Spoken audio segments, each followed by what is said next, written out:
Ертеде Ибрахим пайғамбар Ажар мен баласы Исмайылды шөл далаға тастап кетеді. Бұл Алланың бұйрығы еді. Исмайыл әлі бесіктегі нәресте еді. Бірер күннен соң азықтары мен сулары таусылады. Күн ыстық, айнала құм, тірі жан көрінбейді. Аштықтан Ажардың сүті тартылып қалды. Шөлдеген Исмайыл шырылдап жылай бастады.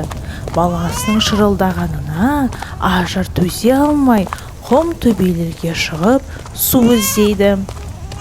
Осы кезде таң ғажайып құбылыс орын алады.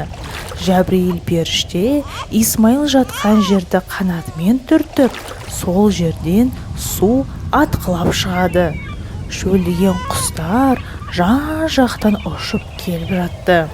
Су іздеп жүгіріп жүрген Ажар топ-топ құстарды көріп жүгіріп келді.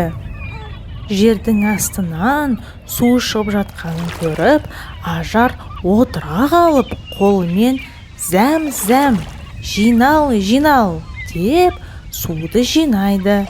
Зәм-зәм суының атауы осыдан шыққан екен. Ажар мен Исмайыл шөлдерін қандырады. Алланың жәрдемімен шөл далада аман-есен қалды. Бұл оқиға Мекке маңында болған екен. Бүгінгі күні мұсылмандар Мекке қаласында қажылық жасап, зәм-зәм суынан ішеді.